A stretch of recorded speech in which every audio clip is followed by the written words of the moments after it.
I'll be honest with y'all, I had no idea what I was going to say until about 5 hours ago, but I think I figured it out. So a lot of you know me. If you don't, my name is Christy.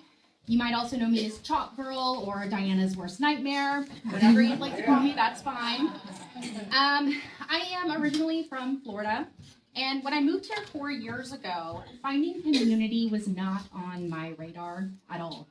I had just spent 11 months living in the farmlands of Costa Rica with my husband and 4 cats, and that was after spending a year before that in COVID lockdown. So I'd become very comfortable with being secluded, and to be honest with all of you guys, I really enjoyed that seclusion. I really did. So when I moved to Northeast Tennessee, I imagined a very quiet life, just like I had in Costa Rica, where I was hiking and camping and traveling with my husband, and I felt like that was all I really needed. And that was the life that I cultivated until the 2024 presidential election results. Before Trump won a second term, I was not politically active. I had very strong opinions, but I didn't really understand the government and how it worked. I'd never been to a protest, and I did not even vote in every election. I'm sorry to admit that, guys. Mm-hmm. Politics to me felt like a very rigged game, something that was happening to me, not something that I had any power in. And I wanted to be left alone to frolic in the woods and make art. But Trump's second win hit me really hard. I felt a sense of panic and urgency. I had this shameful feeling that I'd waited way too long to care. Oh, and I just lost my thing here. That I needed to do something, anything, before things got a lot worse, which I think we all kind of felt that. We were like, I have to do something. Who is doing something? Where are my people? I had been making ex-Christian deconstruction content online for several years, and I'd mentioned my political views in passing there, but suddenly that just didn't feel like enough to me.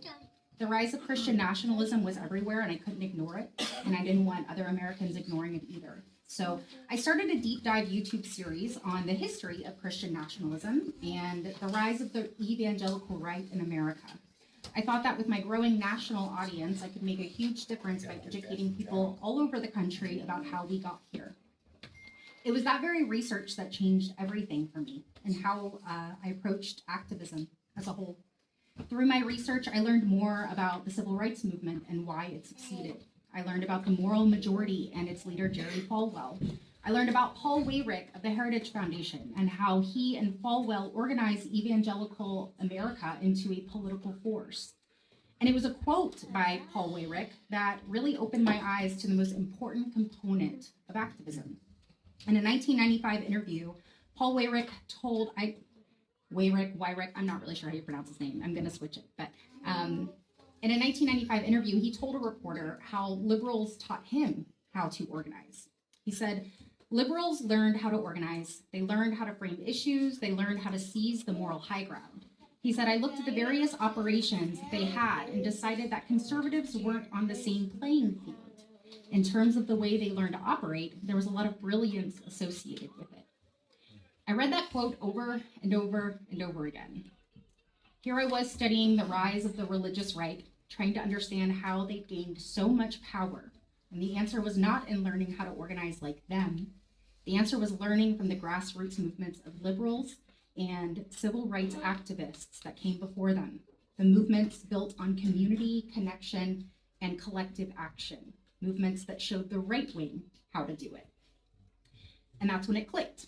If I wanted to make a real difference, I had to get off the internet and into the real world. I had to find my community. That first step was really rough for me. I assumed I lived in a tiny little progressive bubble at home and that there probably weren't very many people around me that thought like I did and that felt like I did. I felt very discouraged, thinking it would be nearly impossible to find anyone else like me, but when Diana Harshbarger announced a town hall in February, I was looking for other people to go with me, and I didn't have any luck, so I just showed up alone. And when I got there, as many of you know, I saw 100 people lined up outside, waiting to get in, having the same fears and fire that I had. Inside that town hall, I realized I was not alone. And honestly, spending an hour collectively yelling at our congresswoman was a great bonding experience. That was wonderful. After the town hall, you all started reaching out to me. I met Bob and Noel, and they invited me to various meetings and introduced me to other concerned locals.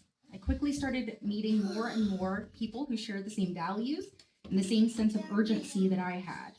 With every meeting, my hope grew, and I found myself moving out of isolation.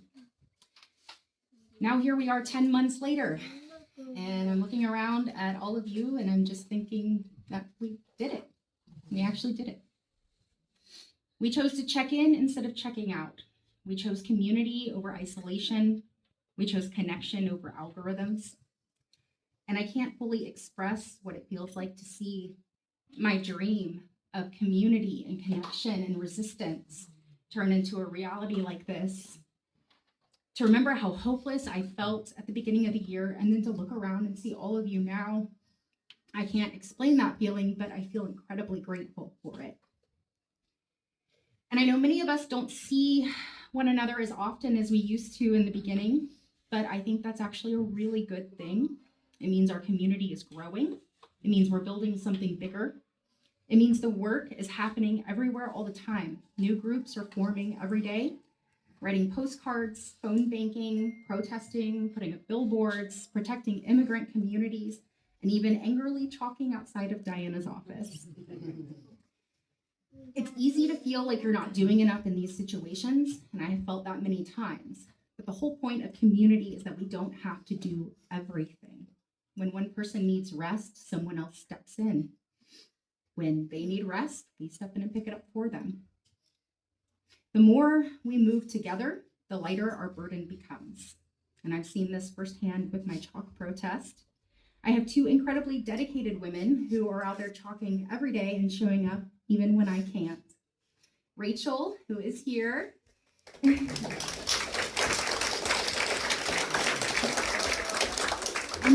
Jennifer, who unfortunately is not, but they have both helped me grow my own little movement into something much bigger.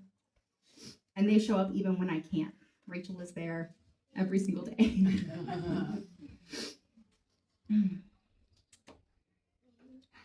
They've supported my efforts and believed in me from the beginning, and we've become very good friends who resist together. And I'm very thankful for you and Jennifer and for our protests and what we've built. I am not a Christian anymore, but some Bible verses still hit, and they hit in a way that they couldn't when I was a Christian.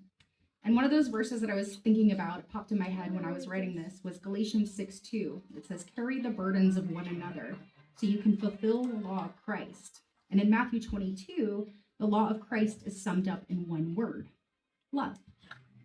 You fulfill that every time you show up.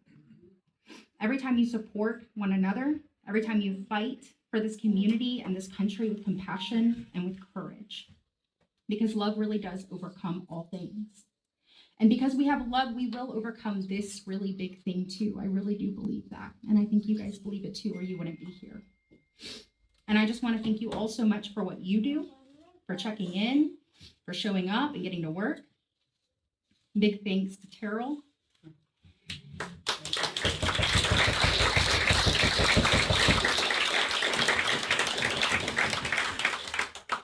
Terrell and everyone else in this room and who isn't here, who has made this day happen, and who works so hard to make sure that our resistance community has a firm foundation. You do so much for us, and I'm so thankful for that. You have all filled a void in my life that I didn't know I had, and although I am living through some of the scariest times I never thought that I would have to live through, the silver lining in all of this is that I found all of you, and that I have a community that I can trust, and I know can trust me too, and that we're going to have each other's backs when shit hits the fan, because it always does, and we will be there. And I am just so grateful that our resistance has continued to grow. I'm thankful for everyone who shows up and is here, and I'm just really, really proud of all the work that we've done, and I truly believe that when we get to the other side of all of this, and when we win our country back, we'll be able to look at one another and look back on this time and know that it was community that got us there and that helped us get through these hard times. So thank you for that.